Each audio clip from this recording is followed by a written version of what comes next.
Parece mentira que con tan pocos ingredientes y tan poco tiempo hagamos un postre tan rico. ¿No sabes de qué estoy hablando? Pues quédate un ratito que te lo cuento.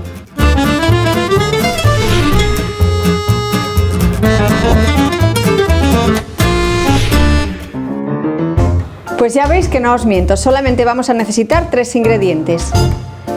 2 láminas de hojaldre redondo, un bote pequeño de crema de cacao y un huevo. Lo primero, bueno, vamos a desenrollar el hojaldre. Podéis usarlo comprado o hecho en casa, como queráis. Vamos a ir echando la crema de cacao encima de la lámina de hojaldre. Podéis utilizar cacao comprado o si no, en el canal Prestoso tenéis una receta de cacao casero saludable, que está buenísimo, buenísimo. Bueno, visteis que dejé como 1 centímetro del borde sin la crema del cacao. Ahora vamos a poner la otra lámina de hojaldre justo encima. Con las manos sellamos un poquitín los bordes.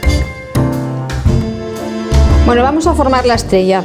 Para hacer la estrella vamos a marcar un poco el centro con un vaso. No hace falta que lo cortéis, simplemente marcarlo. Y ahora vamos a dividir en 4 primero hasta donde está el corte del vaso. Estos 4 a su vez los vamos a dividir a la mitad. Y estos trozos otra vez a la mitad. En total nos quedan 16 trozos. Hasta aquí fácil, ¿no? Pues lo de ahora, chupao. Cogemos 2 partes y les vamos a dar un par de vueltas hacia adentro, o sea, mirando una con otra. Y lo volvemos a posar. Cogemos las 2 siguientes. Aquí podéis jugar un poco como en vuestros gustos, podéis girarlas todas hacia el mismo lado o una para un lado y otra para el otro, como queráis.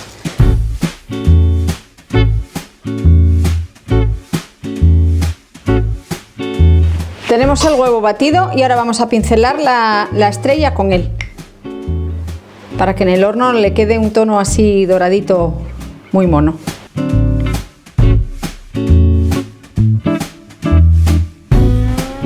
Vamos a pasarla a la bandeja del horno y la vamos a hornear.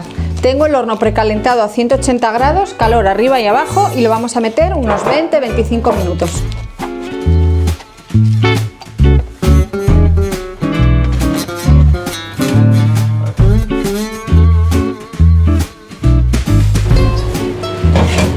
¡Wow! Mirad la pintaza que tiene esta estrella de hojaldre y el olor que hay en la cocina. Bueno, la verdad es que siempre que se hornea mantequilla, el olor que queda es impresionante. Voy a pasarla aquí a la rejilla esta y la vamos a dejar enfriando.